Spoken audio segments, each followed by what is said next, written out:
The snow had not yet finished melting from the pine boughs when Calvin Fairchild saddled his horse for the first time in 2 winters and pointed her nose toward the valley below.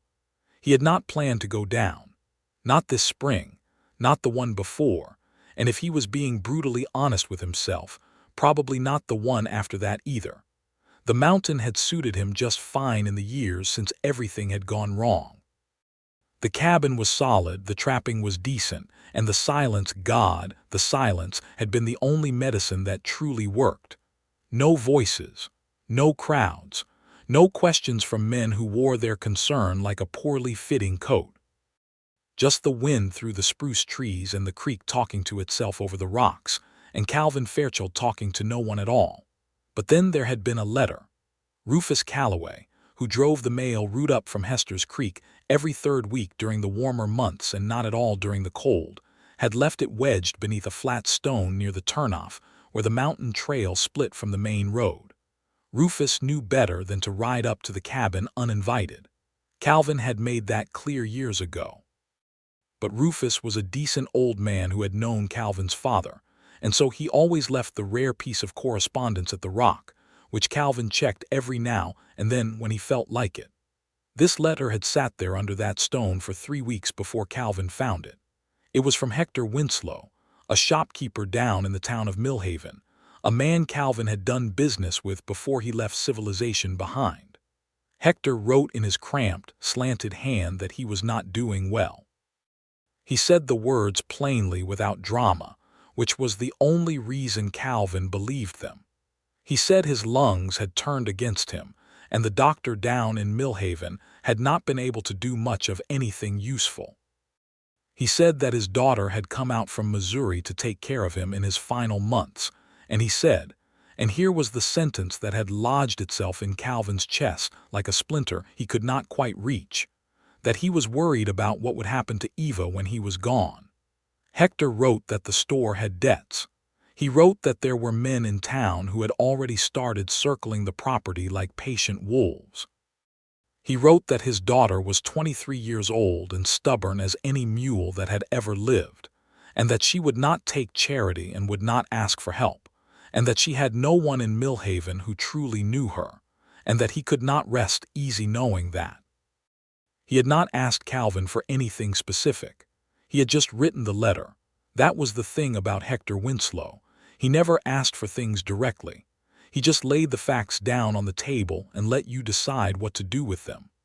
Calvin had folded the letter back into its envelope and put it in his coat pocket and gone back inside and sat by the fire for a long time. He told himself it was none of his business. He told himself that, whatever trouble Hector's daughter was in, there were people in Millhaven better suited to help her. He told himself that he had made his peace with living alone up here, and that going back down into town would unravel all that careful peace like pulling a single thread from a well-worn sweater. He told himself all of this quite firmly for about 2 weeks. Then the first real thaw came. The creek rose. The pines dripped. The snow in the clearing turned gray and soft and began to pull back from the rocks. A pair of bluebirds appeared in the clearing one morning, arguing over a piece of bark, and Calvin sat on his porch and watched them and thought about a girl in Missouri who had come out to the edge of the frontier to watch her father die and was going to be left alone among strangers with nothing but debt and stubbornness to her name. He went inside and packed his saddlebag. His horse, a gray mare named Belle who had as much opinion about most things as any creature he had ever met, turned her head and regarded him with one dark eye when he came into the small lean-to stable. "Do not look at me like that," he said. Belle's ear flicked. "It is one trip," he said. "We go down, we see what the situation is, and we come back. That is the entire plan." Belle allowed him to saddle her without complaint, which she sometimes did not, and Calvin took that as some kind of agreement. He was 29 years old and he had been talking to a horse for 2 winters, and he was not ashamed of it. The ride down the mountain took most of a morning. The trail was muddy in places where the melt had not drained yet, and Belle picked her way carefully, ears forward, reading the ground with the practiced confidence of a horse who had been up and down this same trail in all manner of conditions. Calvin rode with the collar of his coat turned up and his hat pulled low and watched the valley open up below him as he descended through the timber. Millhaven sat in the bend of Hester's Creek, a town of maybe 300 souls that had sprung up around the intersection of two cattle roads and never quite decided whether it wanted to be permanent or not. There was a main street of packed dirt that turned to mud in the wet season and dust in the dry. There was a general store, a livery stable, a land office, a boarding house, a saloon that also served as the informal courthouse, and a collection of houses and smaller outbuildings arranged with the casual disorder of a settlement that had grown without planning. Calvin had not been here in 2 years. He was curious whether it would feel different. It felt exactly the same. That was the thing about small western towns in the year 1879. They were all the same and they all stayed the same. He tied Bell at the post outside the general store and stood on the boardwalk for a moment, pulling off his gloves and looking at the door. The sign above it said WINSLOWS General Goods in faded paint. The curtain in the window was clean, which suggested someone was still maintaining the place despite whatever Hector's condition might be. Calvin pushed open the door. The smell hit him first: flour and leather oil and dried herbs, and the particular dusty warmth of a store that had been stocked and organized with care. It was a good smell. It reminded him of before, when he had come in here as a matter of routine, before all the before things had happened. He stood just inside the door and looked around. There was a woman behind the counter. She was young, perhaps early 20s, with dark hair pinned up in a practical style that had come slightly loose on one side, likely from whatever she had been doing before the door opened. She was wearing a plain blue dress with an apron over it, and she had a pencil tucked behind her ear and a ledger open on the counter in front of her.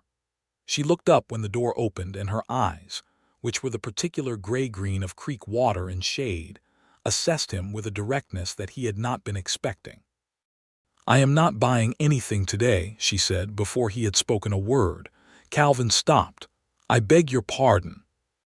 "Whoever sent you," she said, returning her gaze to the ledger. "I am not selling the store, I am not accepting investors, and I am not interested in any arrangement that requires me to have less control over my own property. You can tell them I said so." "Nobody sent me," Calvin said. She looked up again. This time the assessment took longer.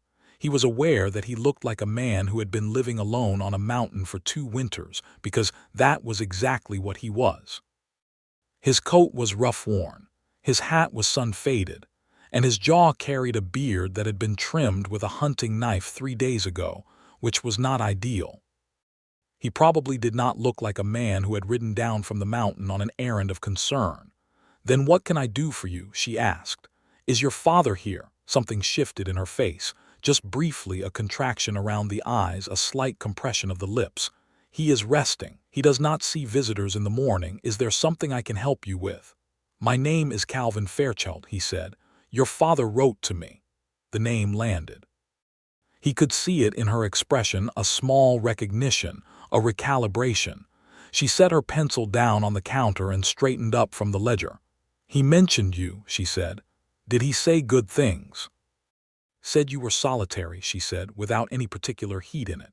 "He also said you were one of the most reliable men he had ever known. He seemed to consider those 2 things compatible." Calvin almost smiled. "He was generous." "He is generous," she said, correcting the tense firmly. "He is not dead yet."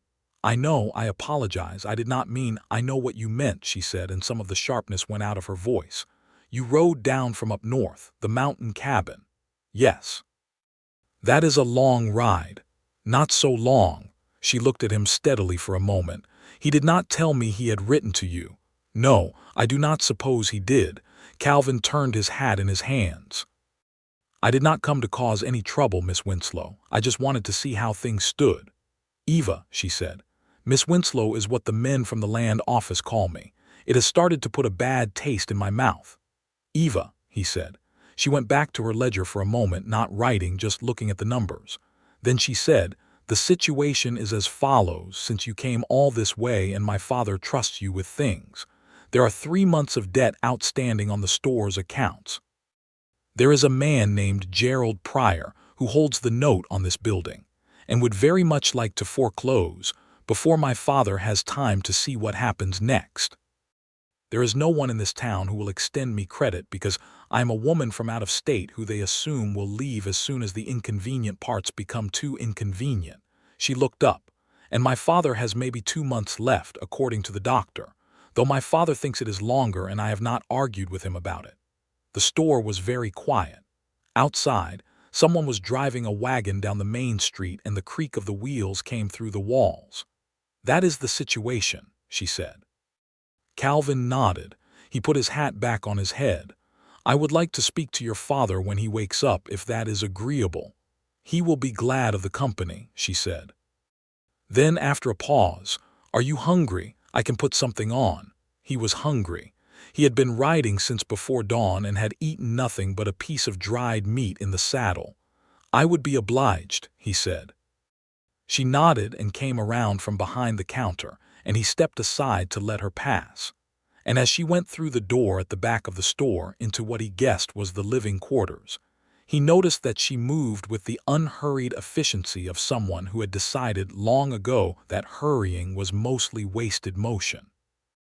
The back of the store opened into a small kitchen and sitting room that smelled of wood smoke, and the particular bitter clean smell of medicinal herbs that were probably being steeped for Hector. There was a table and 3 chairs, and a cast iron stove, and a shelf of books that ran above the window. Calvin pulled out a chair without being asked and sat down, because Hector had raised him to understand that in a working kitchen you stayed out of the way. Eva Winslow moved around the kitchen with that same economical efficiency, stirring something that was already on the stove and cutting bread from a loaf on the board. She was not performing hospitality for him. She was simply feeding him because he was there and because her father would have expected it. "How long have you been here?" Calvin asked. "For months," she said. "I came when the first letter arrived from the doctor. I had been working as a schoolteacher in Independence.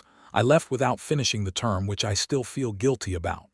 The children would have survived a change of teacher. The teacher felt guilty about it anyway."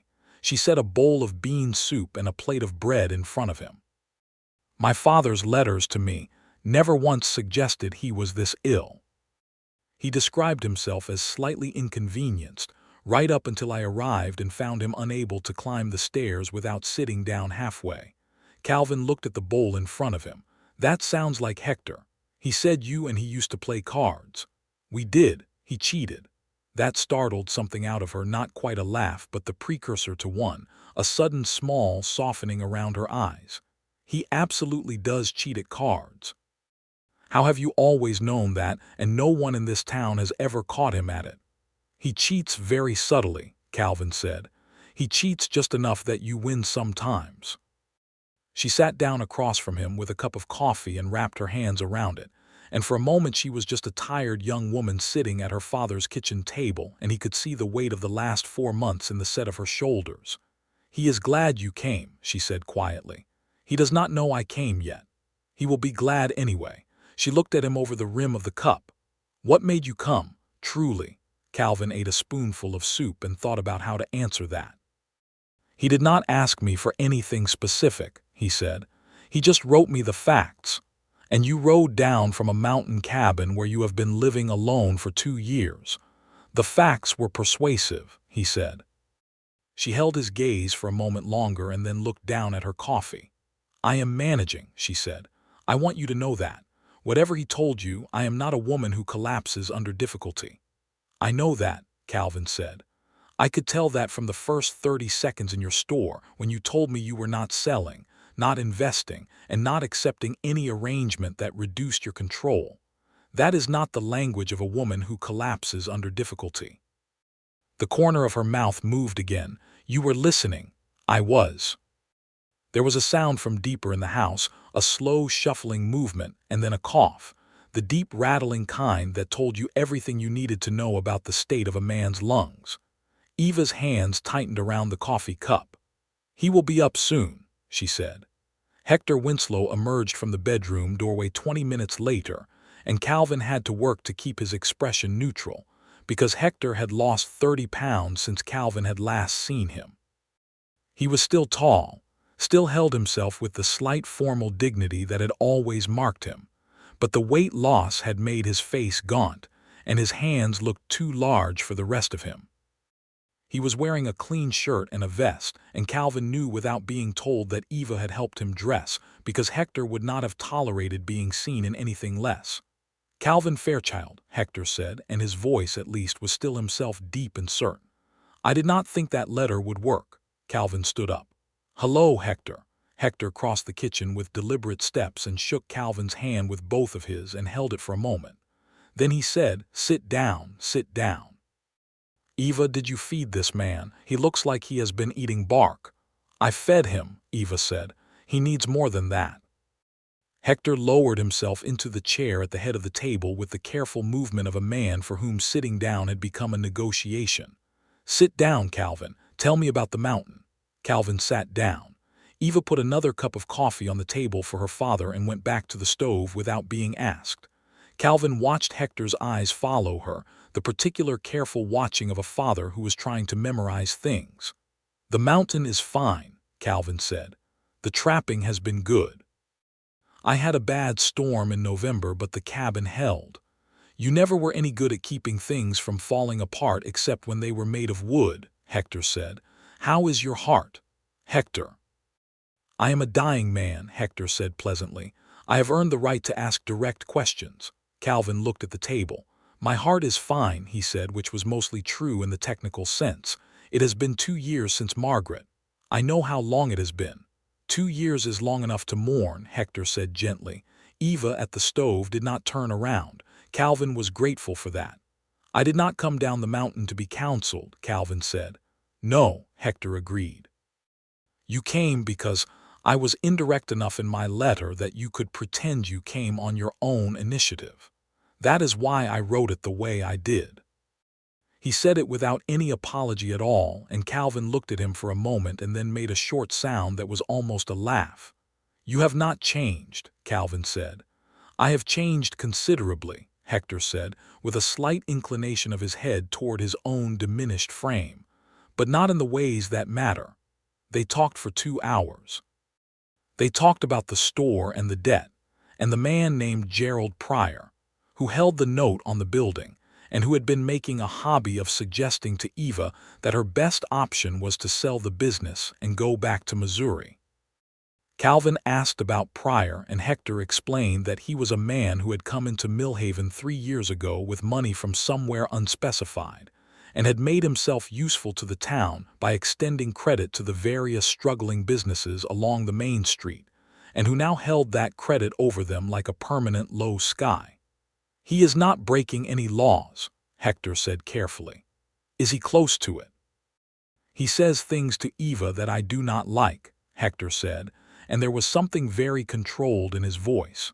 "He has been respectful enough on the surface, but there is a quality to his attentions that I find—" "Papa," Eva said from the stove. "I am describing a business situation to a man I trust," Hector said. "You are describing it with your jaw clenched," Eva said, still not turning around. "Which is bad for your lungs." Hector looked at Calvin with an expression that communicated something about the experience of being cared for by a determined daughter. Calvin pressed his lips together to prevent himself from smiling. "The point," Hector said more moderately, "is that the situation has pressures I would prefer my daughter not to navigate alone." "I am standing right here," Eva said. "You are standing right there navigating a financial crisis while simultaneously making sure your father does not excite himself into a coughing fit," Hector said. "You should not have to do both." The kitchen was quiet for a moment. Eva came to the table and sat down and looked at her father with an expression that was so full of love and exasperation and grief in equal measure that Calvin had to look away from it because it felt too private to witness. "Papa," she said. "I just want someone to be here," Hector said quietly. "After." Eva reached across the table and covered his large, thin hand with her smaller one. "I will be here," she said. "I know you will be," he said. "I mean someone to be here with you." The silence after that was the honest kind, the kind that does not need filling. Calvin looked at the window and the gray spring light coming through it and thought about 2 years of silence on a mountain and whether that had been medicine or just another way of staying still. He stayed in Millhaven that night. The boarding house took him in without much ceremony. A woman named Mrs. Parkett ran it, and she gave him a clean room and charged him a fair rate and did not ask him questions, which he appreciated. He lay in the narrow bed and listened to the unfamiliar sounds of a town at night, voices from the saloon down the street, a dog barking somewhere, the occasional horse on the packed dirt road, and thought about Hector's face and Eva's hand covering his, and he made no decisions about anything. In the morning he went back to the store. Eva was already open, her ledger already out when he came in. She looked up and something passed across her face that might have been relief, though she replaced it quickly with her customary directness. "I did not know if you would come back," she said. "I have not decided anything," he said.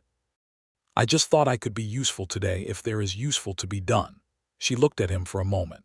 "There is a delivery coming this morning from the supply wagon out of Fort Collins.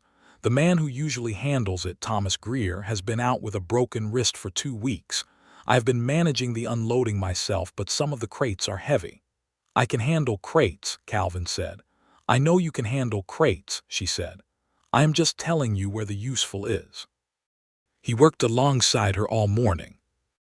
The supply wagon came in around 10, and he and the driver, a taciturn man named Pedro who nodded at Calvin with the wary respect of someone sizing up an unknown quantity, unloaded flour sacks and wooden crates of dry goods, and a shipment of hardware that Hector had apparently ordered months ago and that had finally arrived.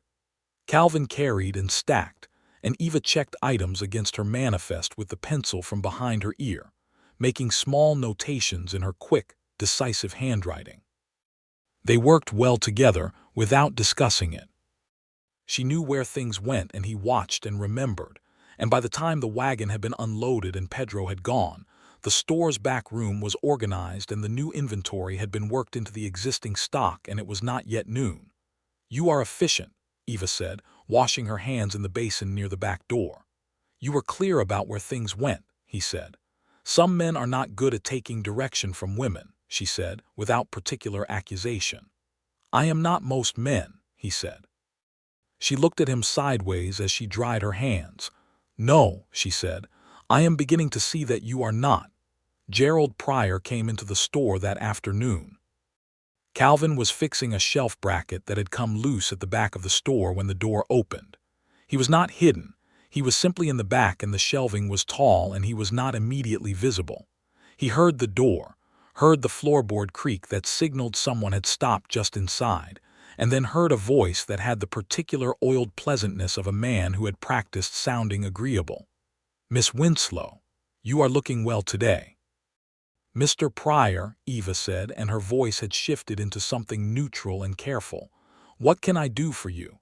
"I was in the neighborhood," Pryor said. "I wanted to make sure you had received my letter."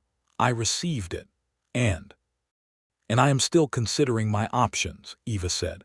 "The note comes due on the 14th, Pryor said. "That is 6 weeks from now, Miss Winslow. I want you to have enough time to make a sensible arrangement." "I appreciate your concern for my timeline," Eva said, and there was something very controlled in her voice. "I have been patient," Pryor said. "I think you know I have been patient. I could have called the note at Christmas when I was within my rights to do so. I gave you the extension because your father—" "I know why you gave the extension," Eva said. There was a pause. Calvin set down his hammer quietly. "The offer I made you is a good one," Pryor said. "Sell me the building and the inventory. I will clear the debt and give you enough to get yourself settled back east. That is a generous arrangement." "It is a generous arrangement for you," Eva said. "You get a building on Main Street and the inventory at below market value." "The inventory is considerably below market value already, given your accounts." "Thank you for that observation, Mr. Pryor," Eva said, and the neutral quality in her voice had thinned just slightly, the way a frozen creek's surface thins in the first warm days. I am only trying to help, Pryor said. I know what you are trying to do, Eva said, and I will let you know my decision before the 14th. Good day. A pause, then the door opened and closed. The store was quiet for a moment. Calvin came around from the back of the shelving and found Eva standing at the counter with her hands flat on the ledger, her head down. You heard that, she said. Yes. She lifted her head. Her expression was composed, but her eyes were bright with something she was managing carefully. He has been like that since I arrived. At first I thought he was just businesslike. But he has a way of saying things that makes you feel like you are already standing outside looking in at what used to be yours. He holds a lot of notes in this town, Calvin asked. 7 properties, she said, including the saloon and the livery. That is a considerable amount of leverage. Yes, she straightened up and reached for her pencil. But the law is the law and the note is the note, and unless I can come up with the payment by the 14th, I do not have a great many options. Calvin leaned against the counter. How much is the note? She told him the number. It was not an impossible sum. It was, however, a sum that a woman running a general store on her own while nursing her dying father would not easily accumulate in 6 weeks. I have been thinking, Calvin said slowly. Have you? She said. I have some money saved. 2 years of trapping with no expenses to speak of. I could. She said immediately and flatly. Eva, no, she said again. I will not take money from a man I met yesterday. I will not take charity from anyone. That is not a debate I am interested in having. He looked at her. She looked back at him. She was not angry. She was simply certain, the way a mountain is certain. All right, he said. All right, she said. Then I will stay a few weeks and help with the store, he said. I can do repairs, handle the heavy deliveries, assist customers. That frees you to work on the accounts, which is where the real problem is. That is not charity. That is labor. She considered him for a long moment. Outside, 2 men were arguing about something near the livery, and a gust of spring wind moved down the street and rattled the window. That is labor, she agreed finally. You would stay. A few weeks, he said. I can check on the cabin periodically. Belle knows the trail well enough. Belle, my horse. The corner of her mouth moved. You named your horse Belle. She is gray, he said, like a bell. That is either very logical or very poetic, Eva said. I am not sure which, Calvin said honestly. She nodded once, that decisive single nod that he was already beginning to recognize as her way of settling things. I will pay you what I paid Thomas Greer, she said. I do not need. Labor gets paid, she said. That is not a debate either. He almost smiled. Agreed. That was how it began, or perhaps how it continued from whenever the actual beginning had been, the letter under the stone, the frozen morning, the decision to saddle Belle and ride down the mountain. Beginning was hard to locate precisely, Calvin thought. You usually only knew where something had started after it was already well underway. He settled into a rhythm at the store over the following days that felt, to his considerable surprise, comfortable. He was good with the physical work, the repairing and lifting, and maintaining that a building and a business required, and he had enough understanding of how stores operated to be useful with customers when Eva was occupied. He was quiet with the customers, which they mostly seemed to appreciate. He was not a salesman, but he was helpful and direct, and the men who came in for hardware or ammunition or rope found him adequate and sometimes better than adequate. He ate breakfast in the boarding house and was at the store by 7 and stayed until the close of business and sometimes later, when there was a repair to finish. He ate dinner in the kitchen with Eva and Hector on the evenings when Hector was well enough to be at the table, and on the evenings when Hector was not well enough. He and Eva ate alone in the kitchen and talked, at first carefully and then with increasing ease, about everything except the things they were both thinking about. They talked about Independence, Missouri, where she had grown up and then returned to teach. They talked about what it was like to be a school teacher, which she described as largely wonderful and occasionally as like trying to herd cats across a frozen river. They talked about the mountain, which she asked about with a genuine curiosity that did not feel intrusive. He told her about the winters, the absolute white stillness of them, the way the cold at altitude had a quality that was different from cold in the valley, cleaner and more complete. "Were you lonely?" she asked one evening. He was quiet for a moment, turning his coffee cup in his hands. "I was practicing something," he said finally. "Practicing what?" "Being by myself," he said. "After Margaret." He had mentioned Margaret's name once briefly, and Eva had not asked and he had not elaborated, and now it lay between them on the table like something that needed to be decided about. "Your wife?" Eva asked. "Yes," he said. "My father said you were a widower," she said. He did not say much else. "There is not much else," Calvin said. "She died 2 winters ago, fever. It was fast 3 days from the first sign of it to the end. I was in town to pick up supplies, and by the time I got back to the cabin, he stopped." "It was fast," he said again. Eva said nothing for a moment. The fire in the stove made its low, steady sound. "I am sorry," she said, not with the practiced quality that sorry sometimes took on, but with a plain directness that was just the truth of it. "I went back up the mountain," he said, "and I stayed. I kept thinking that when the grief was finished I would know, that there would be some clear signal that it was done, that I would feel different, lighter or something. And you just keep living, and one day you look up from the fire and it is 2 years later and you are not sure if you got lighter or if you just got used to carrying the weight." He looked at the window. "And then a man who cheats at cards writes you a letter about his daughter." Eva was very quiet. He could feel her looking at him, that steady, gray-green assessment that he had gotten used to in a short time because it was honest and did not ask for anything from him. "He was worried about me," she said softly. "He was," Calvin said. "He should not have worried about me," she said, but there was no conviction in it and they both knew it. "He is your father," Calvin said. "He would worry about you regardless of whether there was anything to worry about." She looked down at the table. "I am glad he wrote to you," she said, very quietly. He looked at her, then really looked at her, in the way that he had been careful not to do too directly since he arrived, because some things you had to approach slowly or they spooked. She was looking at the table and the firelight was on the side of her face, and she looked tired and brave and competent and somehow fundamentally, undeniably alive in a way that made the mountain cabin seem very far away and very quiet. "Eva," he said. She looked up. "I am glad he wrote to me too," he said. She held his gaze for a long moment and then looked back at the table, and something in the set of her shoulders changed almost imperceptibly, a slight loosening, as if she had been holding something carefully for a long time and had just allowed herself to set it down briefly. They did not say anything else about it that evening, but something had been placed on the table between them, and neither of them pretended it had not been. The following week, Calvin went to see the county land records.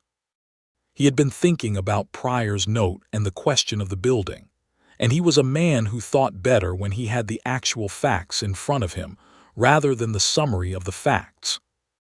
The land office was run by a young man named Will Cutter, who was enthusiastic about record keeping and who was very willing to explain the relevant documents to Calvin once Calvin explained his interest.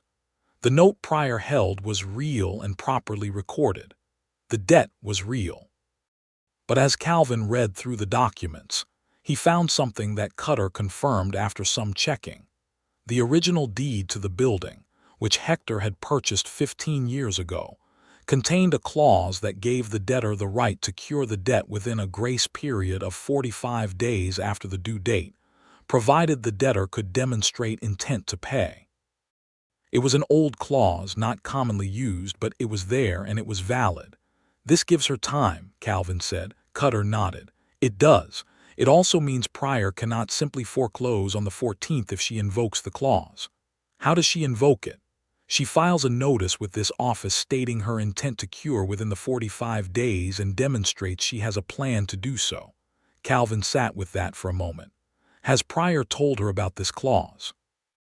Cutter was quiet for just a moment too long. "He has not," Calvin said. "It is not his obligation to." Cutter began. "No," Calvin said.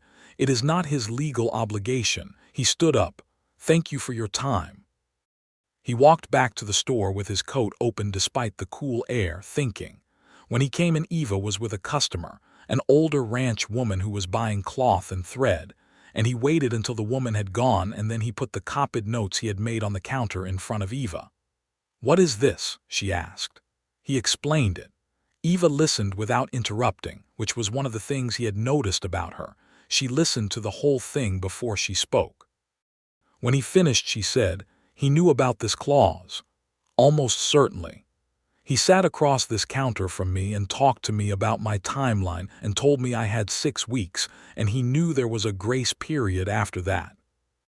Yes, her expression was controlled, but her eyes were doing something that Calvin recognized, the particular bright sharpness of a person who has been taken for a fool and does not appreciate it. "What do I need to file?" "I made a note of the language," Calvin said. "Cutter at the land office can help you write the notice.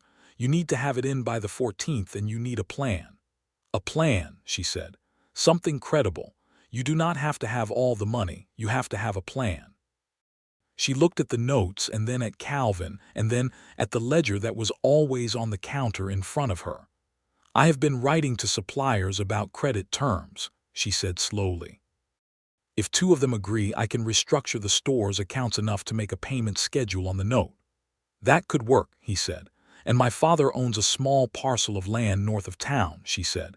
"He has not done anything with it. If I could sell that at fair value, that would cover most of it," Calvin said.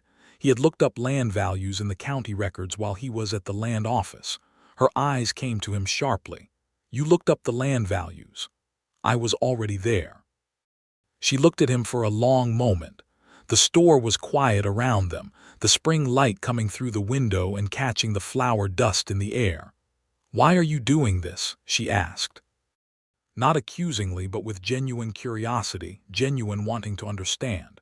"Because it is solvable," he said simply. "Problems that are solvable should be solved.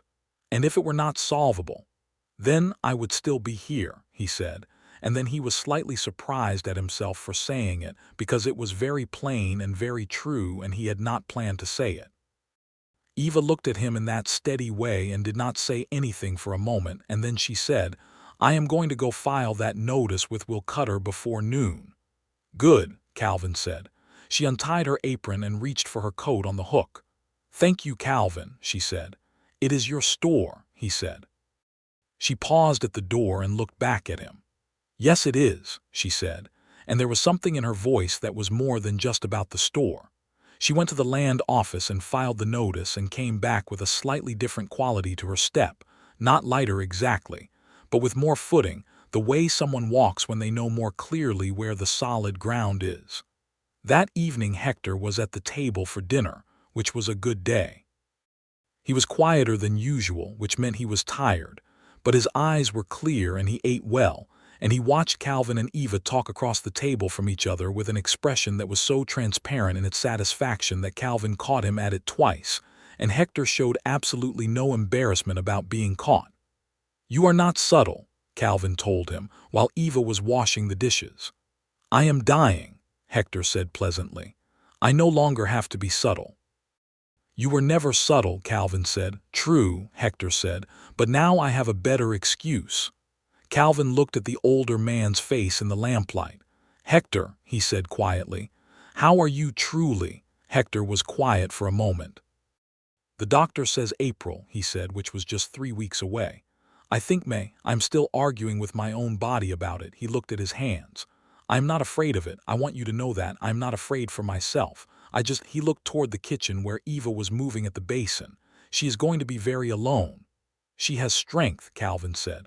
"I know that," Hector said. "She got it from her mother. Her mother could face down a winter flood and not blink." He looked at Calvin. "I am not asking you anything. I just want you to know that I have not been this settled about things since before this whole business started.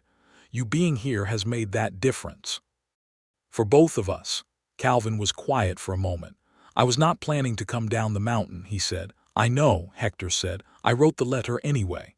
You are very manipulative for a generous man." "I prefer to call it persuasive," Hector said. Eva came back from the kitchen and looked at them both sitting in comfortable quiet by the fire and said, "You look like you are plotting something." "We are not plotting anything," Hector said. "You have the same face as when you are about to cheat at cards," Eva said. Calvin covered his mouth briefly with his hand. "I was just telling Calvin how glad I am that he came to visit," Hector said with perfect dignity. Eva looked at Calvin. Calvin looked back at her. Something passed between them, a shared warm knowing of this man they both cared for, this particular human being who cheated at cards and wrote carefully indirect letters and was dying in the spring with his dignity entirely intact. "I am glad too," Eva said quietly, and she was looking at Calvin when she said it. The days continued. Gerald Pryor came into the store once more after Eva filed her notice, and his manner had changed. The oiled pleasantness was still there, but there was a tightness underneath it now, a slight constriction around his eyes that told you he had not expected the notice to be filed. "You have found yourself a lawyer," he said, looking past Eva to where Calvin was working on a broken hinge near the back of the store. "I have found myself a very good employee," Eva said pleasantly. "A grace period extension does not solve the underlying debt," Pryor said. "I am aware of that, Mr. Pryor. I simply want to make sure you understand that the situation has not changed." "The timeline has changed," Eva said. "The situation is manageable." "I would appreciate it if you did not take up more of my morning." Pryor looked past her at Calvin again. Calvin straightened up from the hinge and met Pryor's eyes with an expression that communicated nothing at all, just two men looking at each other, but Pryor read something in it anyway because he adjusted his hat and left without another word. Eva did not say anything until the door had fully closed. Then she said, "He will not make this easy." "He does not have to make it easy," Calvin said. "He just has to follow the law. He has a great deal of goodwill in this town," she said. "Because he holds their notes. Goodwill based on money is goodwill that understands money," Calvin said. "If you solve the money problem, the goodwill adjusts." She turned to look at him.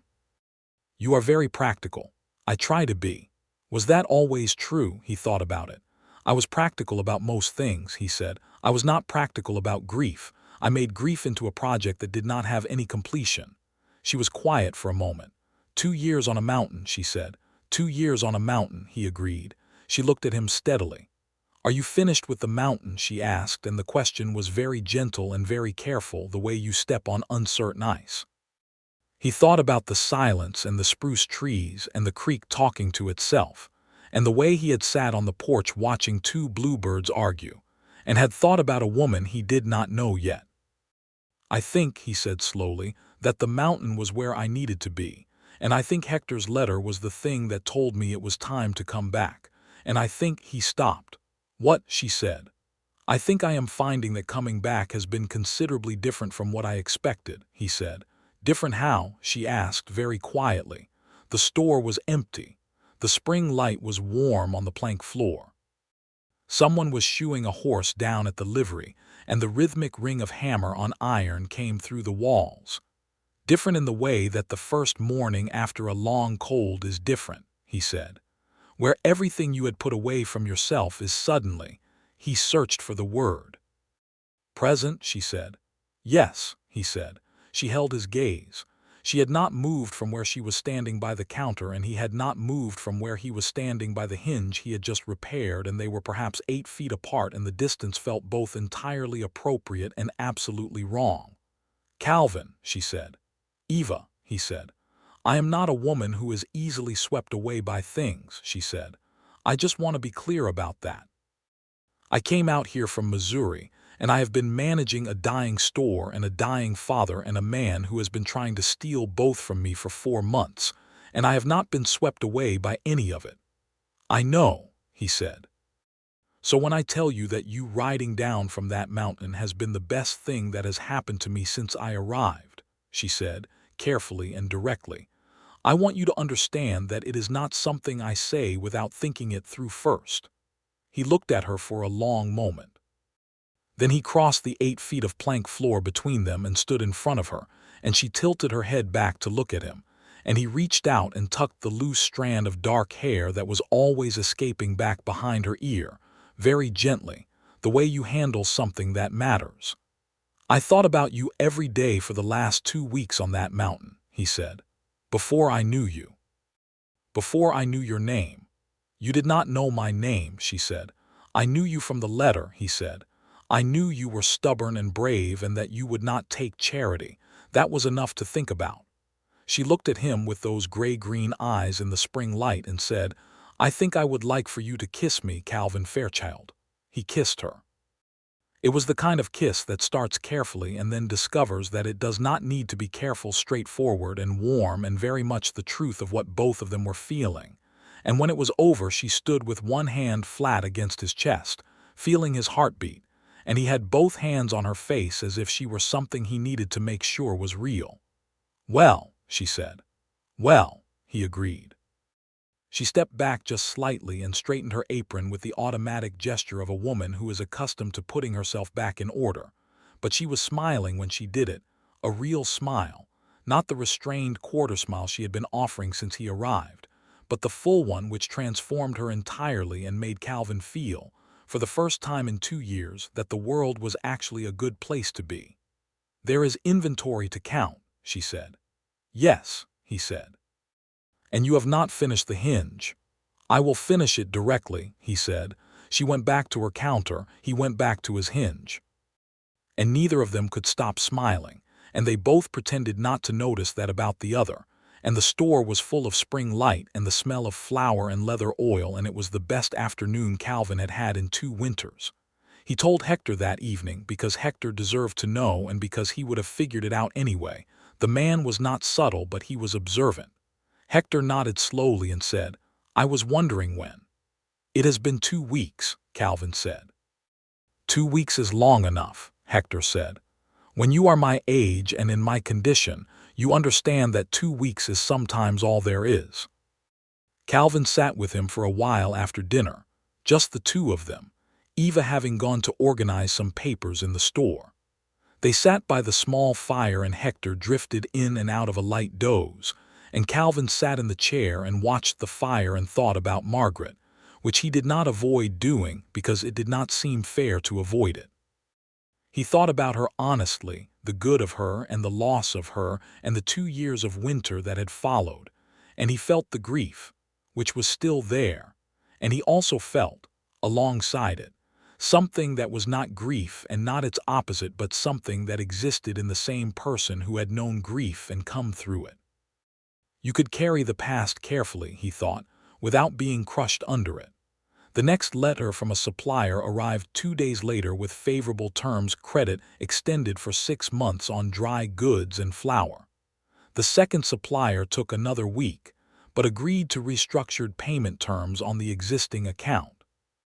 Hector's land parcel north of town attracted interest from a rancher who was expanding his operation, and while the negotiations were careful and slow, by the 3rd week of April, there was a clear path to satisfying the note in full before the grace period expired. Pryor came into the store one final time, a week before Eva filed her payment documents with the land office. He looked at the counter where Calvin was standing, having come in from fixing a section of roof over the back storage room, and at Eva behind the counter with her ledger and her pencil and her expression of complete certainty. And Pryor's old pleasantness had finally worn through enough that his actual expression was visible underneath it, which was a man who had expected something to be much easier than it had turned out to be. "I see you have resolved your situation," he said. "I have," Eva said. "I would like to say I am glad for you," he said. "I imagine it is difficult," Eva said. "I was trying to be helpful," Pryor said, and he almost seemed to believe it himself. "You were trying to be helpful to yourself," Eva said pleasantly. "Which is understandable. It is what most people do, but I had help too, and mine was better than yours." Pryor looked at Calvin once more, and Calvin simply looked back at him, and Pryor left. Eva blew out a long, slow breath when the door closed. She set her pencil down and put her face in her hands for a moment, not weeping, just breathing, and then lifted her head and looked at Calvin with bright, clear eyes. "That," she said, "is that. That is that, he agreed. She came around the counter and walked directly to him and put her arms around him, and he held her in the middle of the store with the afternoon light falling through the windows, and she pressed her face into his shoulder and was very still for a moment. "Thank you," she said, muffled by his coat. "You did the hard parts," he said. "We did the hard parts," she said. He held her more tightly. "We did the hard parts," he agreed. Hector died on a Tuesday in late April. He had been right about May being closer than the doctor's estimate, but not by much.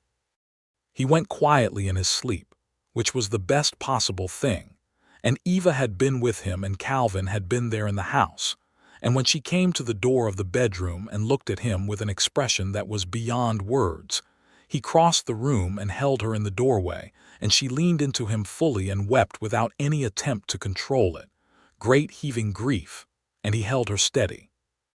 He was buried in the Millhaven cemetery in the good ground under a pair of elm trees that were just coming into leaf, and half the town came to the burial, which surprised Eva until Calvin explained that people in small towns might not know how to help during a crisis, but they understood how to show up for a funeral. The minister said good words. Several men who had done business with Hector over the years said private words to Eva that she received with a grace that Calvin watched and admired. Afterward, she sat in the kitchen for a long time, and Calvin made coffee and sat across from her, and they did not talk much, which was right. She took a week of quiet. The store remained open because she insisted on it. Hector would have wanted it open, she said, and she was right, and Calvin ran it without her for 3 days while she rested and sorted through her father's papers and her own grief. When she came back on the 4th day, she was red-eyed and certain, which was the way she grieved, and Calvin was there, and that was what mattered. The letter that Calvin wrote to his own family in that week. He had a sister in Denver who had not heard from him in nearly a year, was longer than any letter he had written in the entire 2 years of the mountain. He wrote about Millhaven and the store and Hector, and he wrote about Eva in a way that he hoped his sister would understand but not read too much into, and then he read it back and understood that she was going to read everything into it, and that this was entirely appropriate. May arrived fully and brought warm days and the smell of turned earth from the farms to the south of town. The store's business improved in the warm season, as it always did in cattle country, men coming in from the ranches for supplies, travelers on the road between Fort Collins and the territory further south. Eva managed the accounts with a skill that Calvin came to understand was deeper than the crisis had suggested. She had a real gift for it, for the structure of keeping a business alive.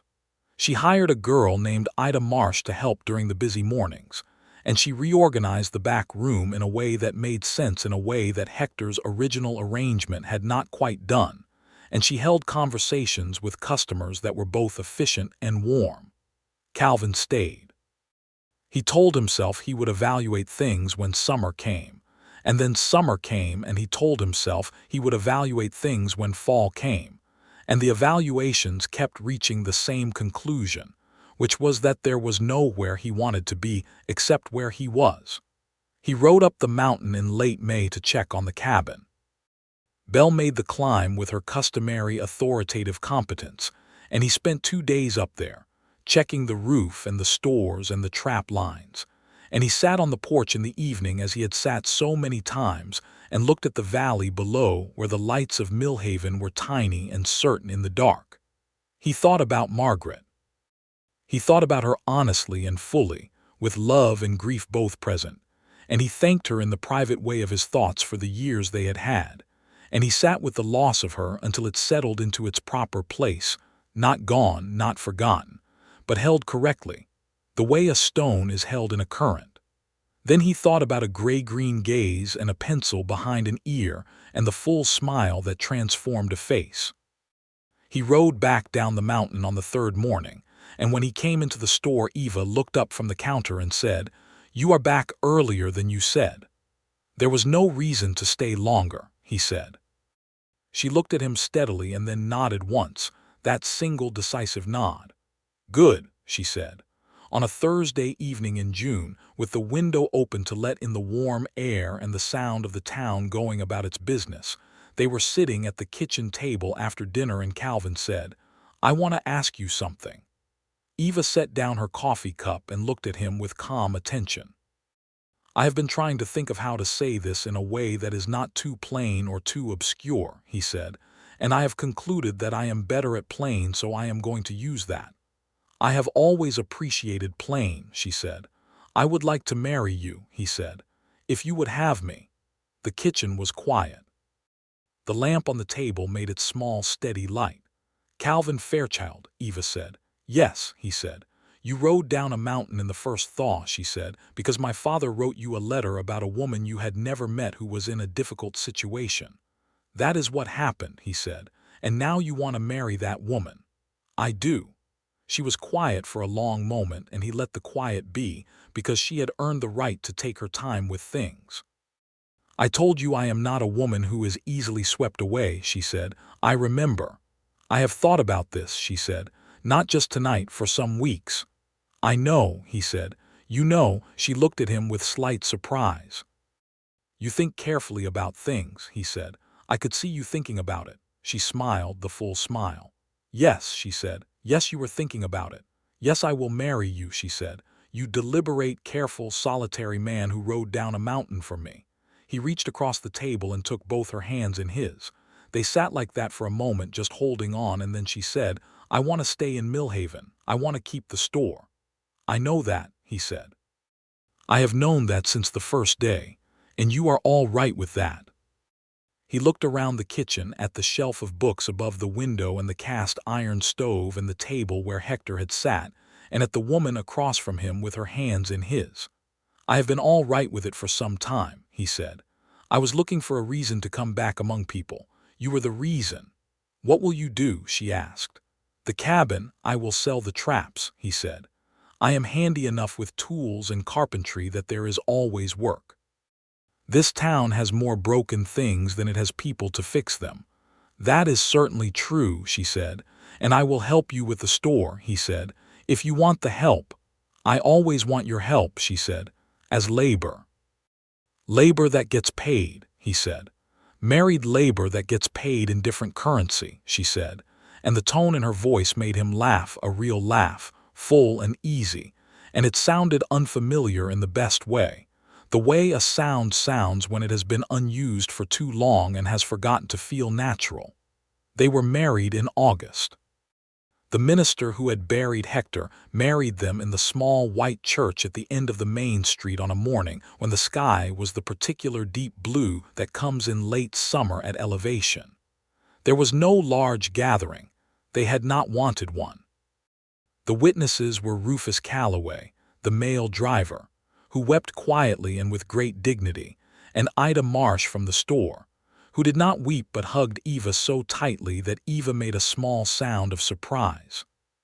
Eva wore a dress she had made herself from blue fabric that she had ordered specifically from the supply wagon, and she had her hair done in a style that was more careful than her usual quick pinning, and she was the most beautiful thing Calvin had ever seen in his life, and he told her so when they were standing at the front of the church, which he was not supposed to say yet. And she looked at him with those gray-green eyes and said quietly, "You are going to say that in front of the minister and make me cry." "I am not sorry," he said. "I know you are not," she said. "The minister married them." They walked back to the store afterward, down the main street of Millhaven in the August heat, because the store was where they lived and where they worked and where their life was, and several people on the boardwalk nodded or lifted a hand, and one of the older ranch women called out something warm and approving, and Calvin walked down the main street of Millhaven with his wife's hand in his, and felt the particular solidness of a decision that was exactly right. Fall came. The store continued its business. Calvin took on carpentry work for two of the ranches south of town, and built a reputation for quality work done quietly and on time. The money from that went into the joint account that Eva maintained with the same careful precision she applied to the store's ledger. The debt on the building was fully paid by October, and Eva stood in the land office and watched Will Cutter stamp the discharge document, and then turned around and walked out into the October sunshine and tilted her head back and closed her eyes for a moment. "That is done," she said. "That is completely done," Calvin agreed. She opened her eyes and looked at him, and her expression was one of the most complete things he had ever seen on a human face: relief and satisfaction and grief and gratitude all present at once, fully and simultaneously, the way a chord is more than the individual notes. "Papa would be so pleased," she said. "He would be absolutely insufferable about being right," Calvin said. She laughed. "Yes," she said, "he would." They walked back to the store holding hands in the October light. The following spring, Eva told Calvin she was expecting. She told him in the morning before the store was open, sitting at the kitchen table with both hands wrapped around her coffee cup, and Calvin set down his own cup and looked at her for a moment and then stood up and went around the table and kneeled beside her chair and held both her hands and could not quite speak for a moment. "Calvin," she said. "I am all right," he said. "I am more than all right." "You look like you are about to cry," she said. "I might," he said. "Would that be a problem?" "Absolutely not," she said softly.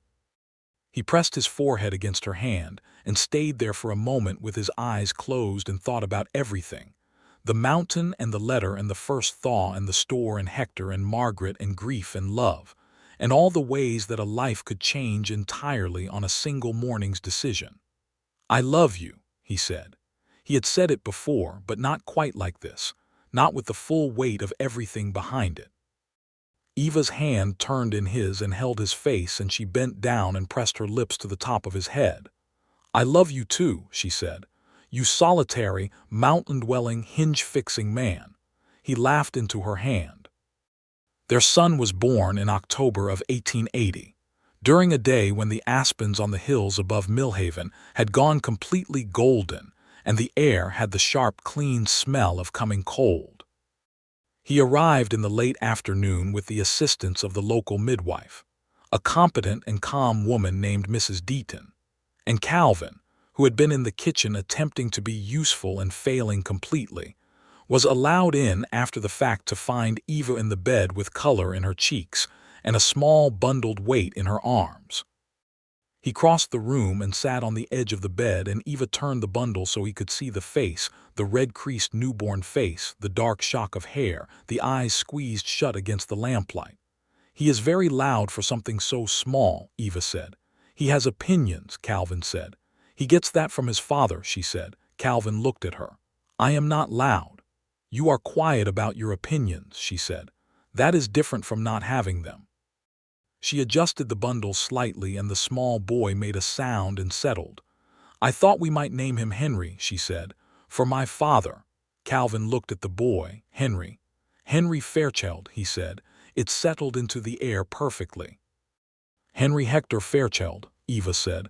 "If you think that is too much." "I think that is exactly right," Calvin said.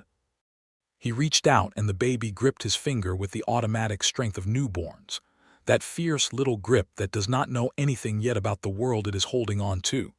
And Calvin sat on the edge of the bed with his wife and his son in the warm lamplight, while the October dark came down outside, and felt the completeness of it, not the absence of pain or loss or difficulty, because those were part of living and always would be, but the fullness of it, the sense of a life that was actually being lived.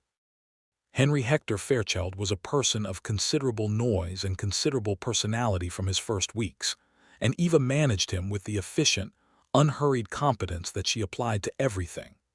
Ida Marsh at the store was invaluable during the months when Eva was back on her feet and learning how to do everything at once, and Calvin proved to be entirely adequate at minding the baby during the morning store hours, which surprised him somewhat and did not surprise Eva at all. "You are patient," she told him one evening when he had spent 40 minutes walking a fussing Henry around the kitchen. "He is a reasonable person who has not yet developed the words for his opinions," Calvin said. "I respect that situation." "You talk to him the way you talk to Belle," Eva said. "Belle is also a reasonable individual without words," Calvin said. "Belle is a horse," Eva said. "She is a horse with strong opinions," Calvin said. "There are similarities." Eva pressed her lips together, which was what she did when she was trying not to laugh and was losing the battle. Henry grew. He grew at the rate that healthy children with good food and attentive parents grow, which is faster than seems reasonable. He was walking by the following autumn, which he did with the slightly dangerous confidence of a child who has decided mobility is a right and caution is optional. He was talking before his second birthday, and talking well before his third, and by the time he was 4, he had developed a thorough understanding of the store's operations and a habit of explaining things to the customers in a tone that Eva said was entirely his father's. "I am not that way," Calvin said. "You are exactly that way," Eva said. "You just do not notice it because it sounds normal to you." Calvin looked at his son, who was at that moment explaining to a rancher from the South Valley the correct way to select a good coil of rope with the patient certainty of someone who has thought about this carefully. The rancher was listening with an expression of bemused respect. "He is 4 years old," Calvin said. "He has been watching you for 4 years," Eva said. "You are very thorough." By the winter of 1883, Millhaven had grown. The cattle industry was bringing more traffic through the territory, and the town had added a proper hotel, a newspaper, and 2 additional establishments along the main street. Calvin's carpentry business had grown with the town. He now employed 2 men from the valley and was working on contracts that took him to the surrounding ranches and sometimes as far as the next county. The cabin on the mountain stood empty, as it had stood since he came down, and he had gone up once in the fall of that year to properly winterize it and close it up, which had been the right thing to do. Eva's store had become what it would always have become if given the chance, a genuinely important part of the town's life. She extended credit where it was needed and collected it without drama when it was owed, and her prices were fair, and her inventory was carefully chosen, and the store was known as a place where you were treated with respect regardless of whether you were a prosperous rancher or a homesteader who was having a hard season. Several people who had been cool to her in the early days, who had assumed she would leave, had become regular customers who treated her with the particular respect that a community gives to someone who has proven themselves present. She had hired a full-time assistant by now, a young man named Eli Dawson who was earnest and hardworking and who Eva paid fairly and who treated the store with the care of someone who appreciated being trusted. Calvin came home from a carpentry job one Friday afternoon in March of 1884 and found Eva in the kitchen with a particular expression that he had learned to read. He set down his tools by the door and looked at her. "Well," he said. "The word I would use," Eva said, "is again." He crossed the kitchen in 3 strides and picked her up, and she made a sound of surprise and then laughed against his shoulder. "Calvin, put me down." "In a moment," he said. "You are covered in sawdust." "I am aware." She was laughing fully with her arms around his neck, and he set her down and looked at her face, the gray-green eyes bright with it, the full smile, the dark hair that was slightly loosened from its pins as always, and he thought, not for the first time and not for the last, that riding down that mountain in the first thaw had been the best decision of his entire life. "Henry is going to have opinions about this," Eva said. "Henry has opinions about everything," Calvin said. "He will manage." Henry's opinion, when informed some months later that a brother or sister was arriving, was considered and then mostly positive, with the caveat that he hoped it was a brother because he had recently become very interested in horses and felt that a sister would not share this interest adequately. Eva told him that interests were not determined by brothers or sisters, which Henry received with the polite skepticism of a 5-year-old who has already decided how things work. Their daughter arrived in October of 1884, with the same golden aspen light in the hills as Henry had arrived with, because Eva seemed to be a woman who had children in October. She was smaller than Henry had been and considerably quieter, and she had Calvin's coloring and Eva's eyes, and Henry, upon being introduced to her in the bedroom doorway, stood very still for a moment looking at her and then said in a tone of absolute seriousness that she was very small. "She will get bigger," Calvin said. "How long?" Henry asked. "Some years," Calvin said. Henry considered this. "I can wait," he said generously. They named her Clara. Clara Margaret Fairchild, for both the women they were carrying forward.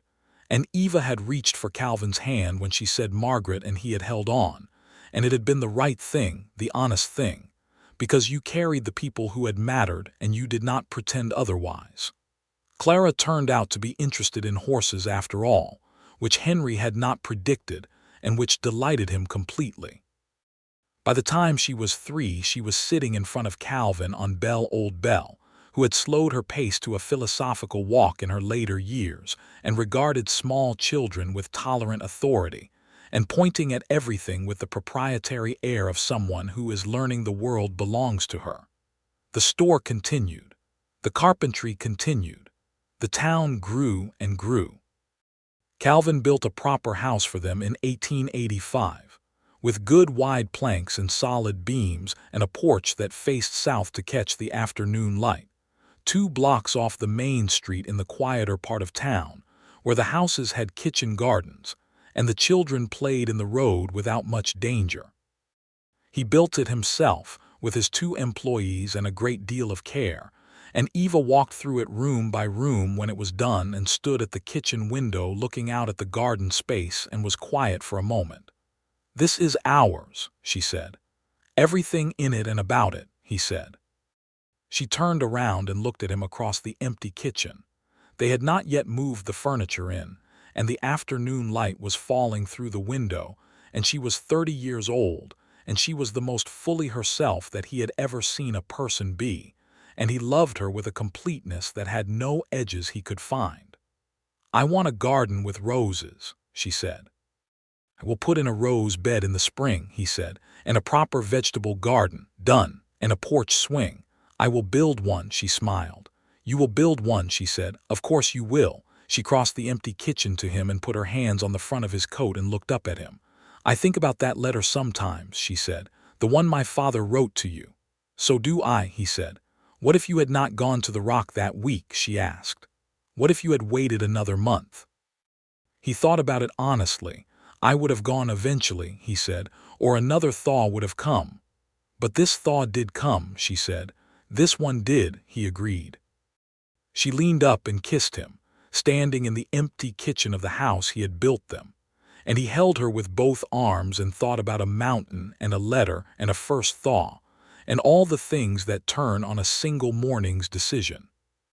Henry and Clara grew up in that house, with the porch swing and the rose bed and the vegetable garden, and with parents who loved each other visibly, and without performance the ordinary daily love that shows in small things, in the passing of the coffee cup, and the knowing where the other person is without having to check, in the shared quick looks across a room when something amuses them both, in the way Calvin always noticed when Eva was tired before she said so, and Eva always knew when Calvin needed the silence respected. Henry was 12 when he announced that he wanted to learn carpentry. Calvin taught him on Saturday mornings, and Henry turned out to have a natural aptitude for it, the patience for the careful work, the satisfaction of the well-fitted joint. Eva found this neither surprising nor particularly significant, which Henry objected to, and she explained to him that aptitude ran in families and this was a straightforward thing, and Henry took this as a compliment once he thought about it. Clara learned the store's books from Eva starting at age 8, sitting beside her mother at the counter with her own small ledger that Eva had given her, copying numbers with complete seriousness. By 10 she could do the basic accounts, and by 12 she was helping with the real ones during the busy season, and Eli Dawson, who was still at the store and had become an indispensable part of it, said she had her mother's mind for numbers, which was the highest compliment he knew how to give. Calvin rode up to the mountain once more in the spring of 1887, when Henry was 6 and Clara was 2. He went alone, which Eva understood without discussion. He rode Belle up the familiar trail. Belle was slowing but still capable, her gray coat flecked with white now but her ears still forward and her opinion still strong, and he sat on the porch of the cabin for an afternoon. The creek was talking to itself. The spruce trees were standing in their permanent quiet. The clearing was as he had left it. He sat on the porch and thought about the man who had lived here, who had sat in this same spot watching the bluebirds, who had been full of grief and silence, who had been practicing something without knowing when the practice would end. He thought about that man with compassion, which he had not always been able to do. He had been hard on himself in those years. He had treated the grief like a failure of some kind, like a problem he had not solved quickly enough. It was not a failure. It had been living. It had been carrying something heavy and continuing to walk. And then a letter had come and a morning had arrived and he had saddled Belle and ridden down. He put his hand on the porch rail that he had built himself, the wood smooth and solid under his palm, and said quietly, "I am all right, Margaret," because he thought she would want to know that, and because it was true, and because some things needed to be said aloud even if only the mountain heard them. Then he went inside, checked the cabin was sound, and rode back down the valley to his wife and his children and his life. Belle died in the summer of 1889, in the paddock behind the house, on a warm afternoon when the air was full of grass smell. Calvin found her there in the late afternoon, and he stood with her for a long time, and Eva came out from the house and stood beside him and did not say anything, because she understood what Belle had been, the companion of the mountain years, the one who had made the first Thaw's ride, the gray mare who had carried him down into his life. He buried her in the corner of the paddock and put a flat stone over the place, which Henry helped him move, and Henry was old enough to understand without being told that this was a real loss and treated it accordingly, which Calvin was grateful for. He got a new horse in the fall, a young bay gelding that Henry named Copper, because he had his own opinions about naming horses, having inherited that particular tendency, and life continued, as life does, in the direction of what comes next. The store passed a milestone in the fall of 1890, 15 years since Hector had first opened it, and 10 years since Eva had taken it on fully in her own right. She did not celebrate this in any public way because that was not her nature, but she stood at the counter one evening after closing and ran her hand over the worn wood and Calvin, who was fixing a shelf bracket. He had fixed this same bracket 3 times now, which said something about the bracket, watched her do it. He would have been proud, he said. He would have cheated at cards to celebrate, she said. Same thing, Calvin said. She laughed and turned around and looked at the store that was hers, the stocked shelves and the good organization and the accounts that were sound and the life that was built in this town that had tried to push her out before it knew her. "I thought about leaving," she said. "After he died, before you came, and even for a little while after, I thought about whether it would be easier to just go back to independence." "Why did you not?" he asked. "Because it would have meant he won," she said, meaning Pryor, who had left Millhaven 2 years after the note was paid, having found that his leverage had diminished considerably once his various notes were settled. "And because this was my father's place and I was not ready to let go of it." "And now?" Calvin asked. She looked at the store and then at him with the full smile. "Now it is my place," she said, "mine and yours and Henry's and Clara's, and I am not going anywhere." He crossed the store and put his arm around her shoulders and she leaned into him, and they stood in the closed store with the lamplight and the flour and leather smell and the sound of Millhaven going about its evening business outside. "I was not planning to come down the mountain," he said. "I know," she said. "I am glad I did," he said. She tilted her head up and looked at him. "You say that fairly often," she said. "It is fairly often true," he said. She put her hand on the side of his face, that familiar gesture that she had made since that early morning in the kitchen, when things had shifted between them. "There are men," she said, "who go through their whole lives without knowing what they have, who walk beside the good thing without seeing it." "I know," he said. "You saw it," she said. "Even on the mountain, before you knew what it was, you felt it enough to come down." "Your father felt it," Calvin said. "He wrote the letter." "You answered the letter," she said. "A lot of people do not answer the letter." He kissed her forehead. "I answered the letter," he agreed. She put her arms around him and they stood there in the good, warm quiet of the store, in the middle of Millhaven, in the middle of a life that had been built from a thaw and a decision, and a love that had grown without either of them entirely planning it, the way the best things grow. Outside, the town continued its ordinary evening sounds. A wagon went by on the main street. A dog barked. Someone in the saloon was playing a fiddle badly but with great enthusiasm. The fall night was coming in off the plains, cool and clear, the stars beginning to appear over the roofline.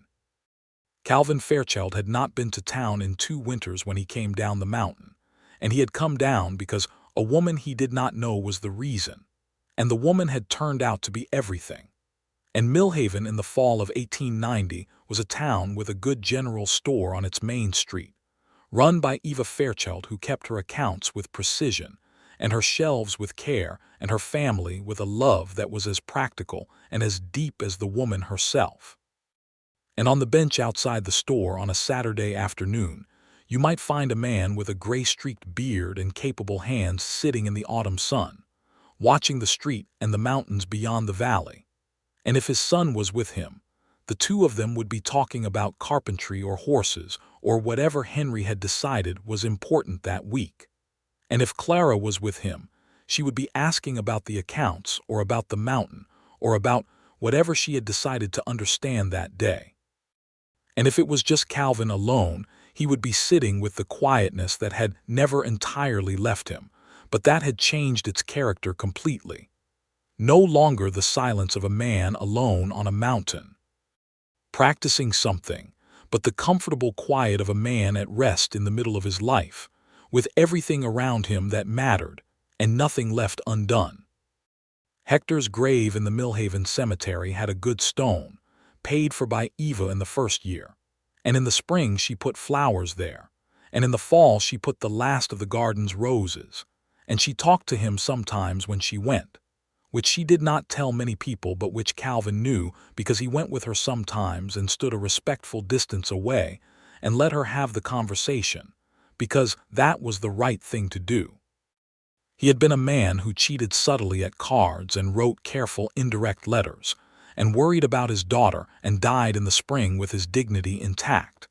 And he had been right about the things he had known, and the letter he had written had done exactly what he had hoped it would do, which was bring 2 people together who were good for each other in the specific and unrepeatable way that the right people always are.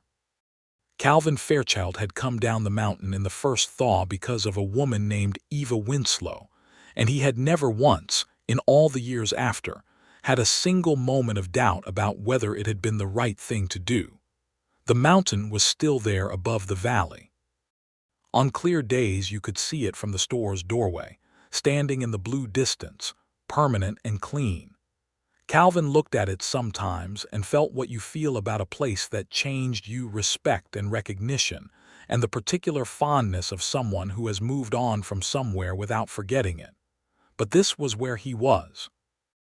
This town, this store, this house with the porch swing and the rose bed, this woman, these children who were growing into their own full persons with their own opinions and aptitudes and lives ahead of them.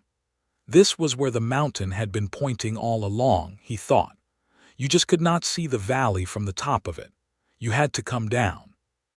And on the morning that he had saddled Belle in the cold Lenta stable with the first thaw dripping from the pines outside, and Belle had turned her dark eye to him and flicked her ear in that way she had, and he had said, "Do not look at me like that," and it is one trip on that morning, the whole of it had already been waiting at the bottom of the trail. He just had to ride down to find it.